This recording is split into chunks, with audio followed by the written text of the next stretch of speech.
Hey folks, Steve here. Video on Ditra Heat installation. Really quick, this is not a how-to video by any stretch, but I'll just show you what I've got going on. This is the second system I've installed. I installed a very large system for myself, and I'm installing a much smaller system at this job site. Tile just went in today in the shower cavity, as you can see. It'll be grouted sometime by the end of the weekend, I think. So what do I have? Flip this around. Alright, so we're working on an apartment here. So I've got everything going on here. I've just completed all of my tests with the two cable leads and the ground. I have tested my two thermostat or temperature sensor wires, so everything is good to go, and I know my power is good to go. This is a 120 volt system, and I only have, and I'll step back, basically you've got this section here up to the vanity. In front of the tub, we've got this section going back and around the toilet. And you can be within 2 inches of the wall, 7 inches of the center line on the toilet. And you cannot run under walls nor under a vanity that does not have an air gap. So I'm only going to do the central areas, so I'm not going to encroach on any of those anyway. I only have enough cable to do 26 square feet of flooring, which is what I anticipated for the usable space here.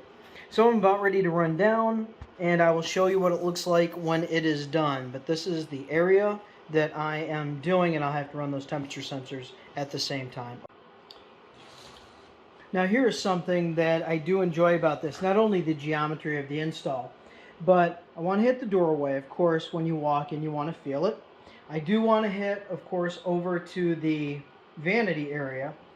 But back in here, I would still like to have the toilet affected, and if you're standing here with a towel bar on the wall there somewhere, that you don't really want to have a cold spot. But I do think I can eliminate this little bit back here. I don't know who's going to be standing that close in the cavity of the toilet there. So I don't think I need that. And that will help me out a little bit and give me a little bit more lineal feet. I'm certainly well outside of that 7-inch number for the toilet area, but I do want to have the feet area. If you're sitting on the toilet, you want to have your feet feel the warm tile. Certainly you want, as you get out of the shower, to have warm tile as well, and I want to go back in there. But if you can't see it, just the way I have this cable run, I'd have to do a couple of jogs in there just to make sure I have that little area filled, and then come back and do this. But I think I'm going to run just a little bit shy. I'm going to try it to see what cable I have left, but honestly I think I'm going to be shy. If you want to step into that cavity for a vanity, I think I need to be about a foot inside that cavity there to be comfortable and safe. So I can actually pull this up, and by pulling it up, I'll take it all the way back to there, and I'll redo that, and then I'll just rerun all of this. That's the joy of this install. It just snaps in, and you can actually remove it and then reposition it if you find you run short. So already I have a different pattern. I did not go as far back. Again, I do not believe you'll be back in that corner at all. I think I have the foot area covered if you're sitting on the toilet. And here's an interesting thing about this cable. Whatever length of cable you have, they will include this marker, a sticker that says that you are halfway through with your cable. And that is a very convenient flag for you, just to know, okay, half done, half to go. So I just wanted to point that out. And if you'll notice, I have a float there. This is a grout float. And it's really easy to use this grout float as you start to lay the heating cable into the stud cavity, the stud pocket there. Then if you just run this over it, it actually snaps it right in, and this being a nice soft surface actually does not do anything but ride on the surface of the studs, snapping it in, and it will not disturb any of the insulation covering on the heating cable. Well, it wasn't enough again. I was going to end and just would have nothing to duck into that cavity there, and that was bothering me. I just, you know, this cable, I literally need about maybe 7 or 8 more feet on this cable. I gave them the square footage, and they worked off of that, and it was like, you know, 1 foot off of the square footage that I gave them. This is like a 26 square foot cable, and I gave them 27. And that eliminated the vanity area and a little bit around the toilet. So, not quite sure exactly what it is, and I'm running a standard pattern because you can actually run it tighter if you have extra cable. You can do a 3-2 stud separation pattern and not overheat the floor. But it pulls up quick. and it'll go down quick. It's just a matter of getting that right pattern to get back in there, and I want it right. So, you know, we'll see on this hopefully third and last attempt. I'll show you when I'm done. Okay, finally, third time is a charm. I am in where I want to be on my vanity. I have full tub coverage all the way back. I don't think you'll be stepping in that little area back there, but if you are, you're going to have a cold tile. It's what I could do. And I had to stop short. I couldn't go back any farther as far as that toilet run, and it's not certainly encroaching on the toilet at all, and your feet will be warm in that area. We just won't have coverage there, and my threshold, at least where it starts when you walk through, you'll pick up the warmth of the tile there as well. So anyway, I just tape those down, and I will cover this floor to make sure that when he's walking on it that he won't actually damage any of the insulation. What I have to do now is I have to come back up here and I have to take my multimeter and do some tests on resistance according to their specs to make sure that I have not damaged the cable. And tomorrow night, before I thin set all of this, I will actually run those tests again with my multimeter, which is actually, I have two of them. One of them is right over there in that bag. All right, well, this is the Ditra floor. So just looking back that way, I just find this very, very satisfying with the install, using the grout float in order to install the way it snaps in, how geometric it is. This is just a real pleasing install. Now, by the way, this orange membrane with the studs, you can see it right down in here with the studs.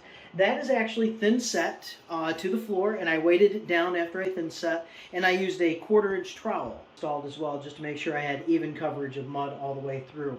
The Schluter thin set that they recommend for this product, so I just stuck with the Schluter. All right, there you have that. Of course, I'll have the thermostat ready to go when the wall is ready to go, but I will do my tests. And my thermostat is right here. It's a programmable touchscreen thermostat, and I'm not quite sure what the model number is right off the bat. But there are three. One is Wi-Fi, one is this, and then another one is, I believe, a lot more manual. So anyway, there you have Ditra, and I'll let you know what it looks like after I top coat this. I'm going to top coat, and it's going to be a flat coat. That way we can do our tile layout and know that our heat element is embedded, and we'll have the ability to snap lines. Even though this is a small install, we want to make sure our lines are running true with our tile. Alright folks, here we are on day 2, or actually evening 2, since I'm only doing this a few hours a night.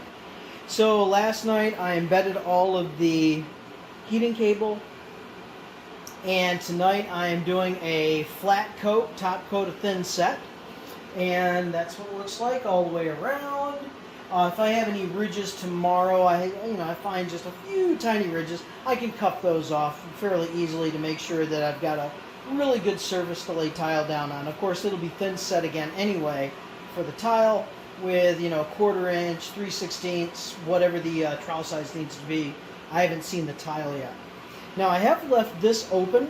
I did actually have enough thin set to finish that. But what I would like to do is, I would like to actually recess that cold lead, is what they call it, into the concrete a little bit more, because it is standing higher than the surface of the membrane, and that is going to interfere with the tile that lays on that. The last job that I did, we did have an interference, and the tile just kind of installed a little bit wonky.